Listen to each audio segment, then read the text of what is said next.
Bonjour à toutes et à tous ou bonsoir selon votre lieu d'habitation. Aujourd'hui, nous allons vous montrer une astuce consistant à transformer un fichier PDF en DWG. Pour ce faire, nous allons déjà ouvrir AutoCAD et par la suite, nous venons ici insertion, importer PDF. On vient là, on importe ce fichier PDF, on fait ouvrir en contrôle. Bon, pour l'instant, je laisse tout par défaut. On fait OK. Il nous demande de spécifier le point d'insertion, on spécifie là. Et voilà, on a importé notre fichier PDF. Maintenant, pour la suite, on peut faire la mise en page si l'on veut.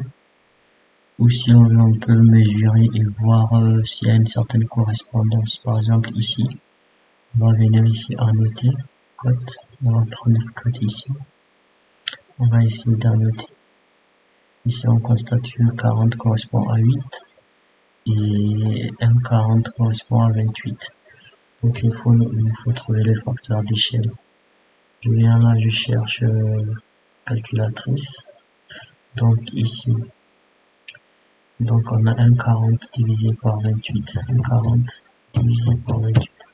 Le facteur d'échelle, ce sera 0,05. De même, 0,40 divisé par 8.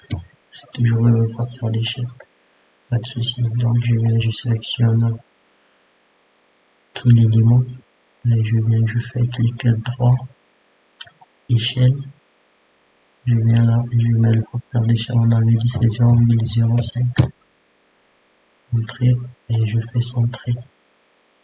Et là, on constate que les boutons ont été mis à jour. Donc 1,40 correspond bien à 1,40 et 0,40 correspond bien à 0,40. Pas de souci.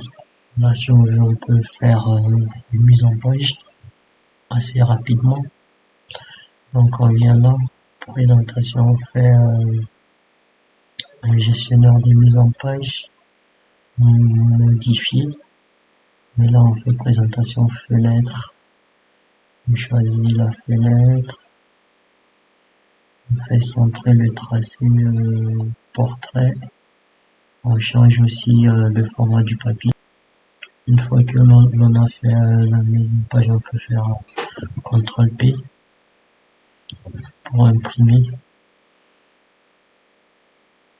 Et là, on fait OK. On va choisir ici DWG to PDF. Et voilà, on a imprimé.